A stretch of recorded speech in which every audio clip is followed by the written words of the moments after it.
Alright, what's going on, guys? Trev back again, here to bring you another video. This one's going to be doing the first Q&A for this week, leading up to The Walking Dead Season 7, Episode 5, Go-Getters. In this one, we're going to start with discussing the latest reveal in Episode 4, major spoiler warning, for who baby Judith's father really is.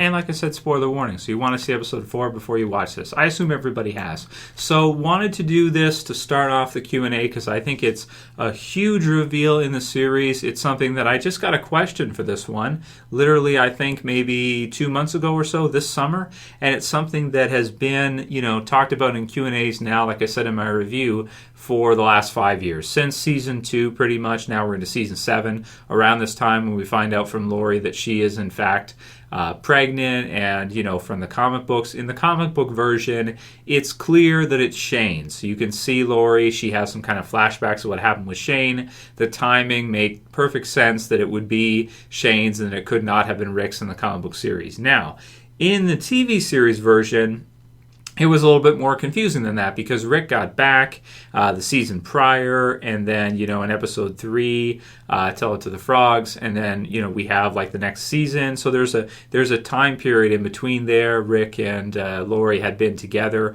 sleeping in the same tent, this kind of deal, and then she finds out that she's pregnant in the second season. So it wasn't as simple in the TV series version as the comics. I'm really happy that they have finally revealed after all these seasons that we don't have to discuss it anymore. We don't have to ask Kirkman if he's doing interviews or whatever. We get the 100% confirmation from Andrew Lincoln in the show, from Rick, that it is in fact Shane's and that baby Judith is not his, and he knows it. This is a pretty big reveal for the series because it's just been something that's been outstanding for just so long.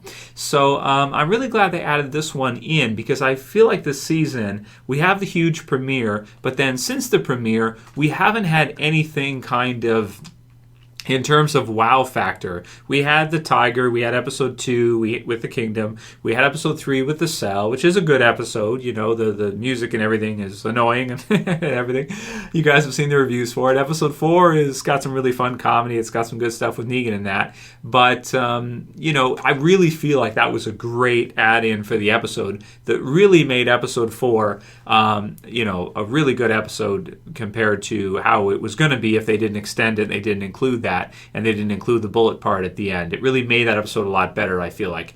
So I'm really happy to hear that it's finally confirmed 100%. We don't have to worry about it anymore. We don't have to think like, what is it? And it's a good time for Rick to bring it in. It felt natural because Rick at this point is broken down. He doesn't know how long he's going to live. He doesn't know how long anything's going to go for. He doesn't care anymore. He's probably not going to keep that to be a secret anymore. He would have taken that to his grave, I would think. But based on the state that they're in, the situation they're in with Negan and the Saviors, I get the feeling he just doesn't give a shit anymore. He just doesn't care. So he's just going to say it, whatever. That's the world. That's the reality. And in life, too, we always try to look at the positive and we try to avoid that kind of stuff. We kind of push it in the corner, act like it's not there, sweep it under the rug kind of thing. And I really liked in this one that he comes right out and says it to Michonne, and it's like kind of like he's getting closure for it too. And it's life, and you just have to make the best of what you can. There's certain things you can control. There's certain things you can't. Even if they want to fight back against the Saviors, the numbers, as Rick says, which he's really smart about, is. And if you look at this episode too, Simon wasn't even there. I mean, they come in with Negan and they come in with a ton of people loaded, just fully loaded, with everything they have. And Simon is off at, he's getting ready for the hilltop. So, the Saviors are for real. They're huge. They're not going to be easily messed with. It's going to take something really crazy. And right now in the series, in the position that they're in, it's going to take time. So it looks like with regards to pacing, this storyline is going to take a little while for sure. And it's going to probably lead to some add-ins to the TV series that were not in the comics, is what I'm expecting to see. And it should still be good, but I don't think this is going to go down as like the best season ever. I don't think so. I don't think this is going to go down as like the most exciting season we ever saw for Walking Dead. I think probably both seasons 5 and season 6 people are probably more fond of right now at this time. Yeah, so Auvro said, it didn't even occur to me that Judith might not have been Rick's. Well, it's one of those things you probably forgot about. I mean, I did videos on it when it first happened, like, is it Shane's, is it Rick's? And I said, at the beginning, I was convinced it's Shane's, and then I got like, wait, with the timing, not sure. And, people argue it, and it's hard to debate, but now we know for sure. So I'm really, really happy they included that. It really made this one a lot better for me. Christie, Parrella, not that the episode by itself was terrible or anything. It's got some comedy. It's fun. It's intense at certain parts and uncomfortable. So, but yeah, that definitely made it even better. Christie, Parrella said, is Judith ever going to grow up? And yeah, that's true. But she is looking older. If you look at the part where Tyrese saves her and he's running with her, she's like, just a baby, like, a newborn type of thing in a carrier and everything. And now, and I liked how they put Judith in the beginning of the episode. And I thought that was I was like, oh man, what are they going to do with that? Because we got to see Rick and he goes over and he holds her and everything and you see her. And she does look like she's growing a bit, but time does not pass the same way in, The Walking Dead time as it does in real life, of course. So she's going to grow, but she's going to grow slowly over the seasons.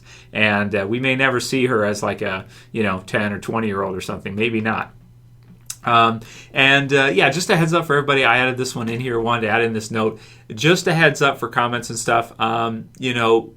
This with now us going 4 episodes in, I guarantee I'm starting to see it already, and I just filmed the review and just did the predictions. This is right after Sunday night. I'm filming right now. It's with the type of episodes we're getting right now. I guarantee you there's going to be whiny Walking Dead fans. I guarantee it. I'm already starting to see stuff in the comments, and all I would say is, I get it. I totally understand. It's not the most exciting start to a season we've ever had. It may be the least exciting start to a season since maybe season 4 or something for a couple years now. So that's fine. If you're enjoying it more than any other season, I'm happy for you. That's great. All I would say is please be respectful to each other and to me as well. Again, people come at me when, like, for the videos I'm doing and stuff, they either they thumbs down this video or they'll say, your video suck or whatever. They come at me more during this type of thing for no reason. Again, they just displace it onto me because I'm like some kind of fan representative of The Walking Dead. And I've said it before, but I need to say it now because it's going to come. I know it's coming. Get ready for it. And in the next couple episodes too, I guarantee we're going to see it. All I would ask you guys is don't fight with them. Just vote down their comment or whatever. If enough people vote it down, it'll get spam filtered out, this kind of thing. So, and if I see crap, I'll just be removing it from comments. I'll be banning or whatever I have to do. So don't attack me because the show has been a slower start to the season than you're used to, is all I'm saying. People are going to do it anyway, even though I'm saying this in a video, but I have to put it out there because it's like, I know it's going to happen because I've already started to see a lot of it. And, I've been doing this a long time, so I know when things like this are going to happen. So it's going to happen, but just don't worry about too much, guys. Just do your thing and don't encourage them. Don't argue with them and stuff like that. If they just want to attack people for no reason, that's what some people want to do in comments and stuff. Next one's from RiotnRespect. He says, hey, Trev, do you think there's still a possibility that we will see the iconic comic book moments with Negan and Carl? I thought we would see the start of it tonight, but sadly, it was over just like that. So, the episode was extended too, and, you just have a different animal with the TV series. You have Daryl in there. You have, I want to say maybe an even larger type of cast than in the comic book series. It's a different animal than it is in the comics. I'd love to see Carl become more badass and become where he's at in the comic book series, but it seems like for the TV series, it's just not happening. It seems like it's just not happening. We see a pretty good scene. Some people didn't like the acting from Chandler Riggs in this one, where he's telling them how dangerous they are. I think maybe it's just because it feels so pointless from Carl. Maybe it's not necessarily his acting that bad. People say yes, it is. His acting is terrible. It just feels so weird that he's like still trying to fight back, or he's still trying to tell people off and this kind of thing. I did like the dialogue between him and Negan. I thought it was funny, and giant man-sized balls is funny. But we probably won't get to see that sequence yet. They'll probably use it at another time, maybe. Because you see in the comics, for people that don't know what we're talking about, Carl and Negan have a closer relationship than they certainly have had yet in the TV series. And they've used some of the lines, like from the premiere. They used some of them. But there's definitely a lot more that we hopefully will see, but it won't be in the near future, it looks like, from what we're seeing right now. Slipry Sam says, what about the burning mattresses? Well, I mean, it's kind of what the saviors are doing, right? They're taking everything, and they're being disrespectful to them. They've won the battle, so to speak, and certainly could leave a bad taste in your mouth, because rather than giving them back and being nice guys about it, they're choosing to be assholes about it, jerks about it, and burn them and stuff. So some of the saviors are really bad guys. A lot of them are really not nice guys, like the guy that was, getting a little too close with Enid and stuff. Some of them are messed up. So, Negan tries to keep everybody in line, I guess. Even he himself, too, gets kind of crazy sometimes, too. But, it's kind of like to add insult to injury. It's like, oh, you can't sleep on a bed anymore. We're going to burn that, too. So that's rough, man. It's nice to have a bed. So, if you ever slept, I've slept on the floor before when I was in my early 20s, and it sucks, man. It does. It really sucks. It hurts your back. You wake up and your back is like, especially if it's hardwood or something. Or tile. Oh, that's the worst, man. Sleeping on tile is unhealthy. Ben Hilliga says, hey, our Q&A, with Rick being so concerned about making sure they give them all the guns so Negan doesn't kill anyone, how do you think Negan is going to react once he finds out that Maggie isn't actually dead? Yeah, if he finds out, Ben, he's probably going to be pissed either way that Rick kind of lied to him like that. But I guess he could understand why he did it. At the same time, he might not find out because the story is so big now. You have so many different groups. Simon may not even bring that to Negan. He may not even notice or anything. Like, he may just go through and be like, I don't know who lives here anyway. I don't know who these people are. So maybe not. Who knows? We'll see if he mentions it to Negan, if it becomes a thing. But there's just so many characters involved now, so many things happening. It might just be one of those that isn't even mentioned for a while. So, yeah. Jax10 Laundry says, loved it, but the promo for next week, I feel a rift building between Michonne and Rick. Negan's lines were epic. Yeah, they were epic. They were really funny. There was a lot of comedy in the episode, in episode 4, which I liked a lot, because I can't say that there's that many comedic moments in The Walking Dead over the seasons. I mean, there's a few. Merle was pretty funny, if you guys remember. Who else was really funny in the series? There's not too many. Abraham, Eugene, they're funny. But yeah, Negan is really funny. His lines are hilarious, but they come from a bad guy, so it's a little weird, but they're still funny, right?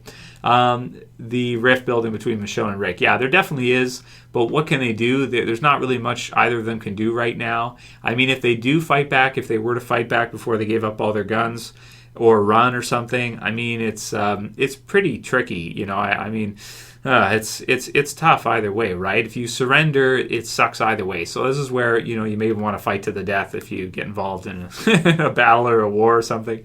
Maybe go down swinging. And sometimes you could think like maybe it'd be better to be killed in battle than to have to go through surrendering like this. It's pretty bad. D-Les says Chandler Riggs scene was so cringeworthy. I guess a lot of people thought so. I've seen 3 or 4 comments now. D-Les also said this season has been a disappointment. And we'll kind of wrap up with this one, I guess. It's a different season, right, than the previous seasons. Can I say I'm disappointed by it?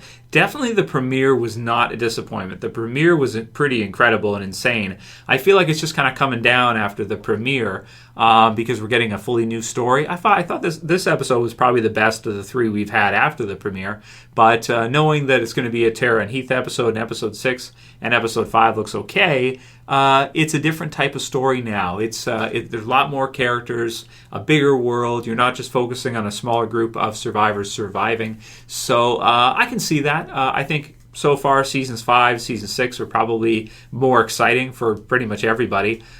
Season 3 it was more exciting probably. So this one feels a lot like season 4 to me, where you get the kind of a different pacing to start to a new type of story, and we'll see where it goes, but All Out War is still coming, remember. And when that happens, it's going to be a huge season, maybe the best they've ever done so far. We'll see. If you guys like today's video, please don't forget to thumb it up below. Continue sending me your questions for this week, guys. We're going to have lots of videos coming this week for Q&As and everything. And if you're new and you want to subscribe, bottom left, I appreciate all you guys for subscribing. Thank you guys for all the support. Let's try to stay positive and still enjoy what they're giving us, even if you feel like it's a bit disappointing compared to previous seasons. I get it, totally totally get it. Let's just try to enjoy it anyway as best we can. You know, crying about it doesn't really do anything. Coming to me about it doesn't do anything either. Yelling at me or talking shit to me doesn't do anything either. So that's it for this video, guys. We'll see you again soon for another. As always, it's Trev, and I'm saying peace. Later, guys. See ya. You better subscribe.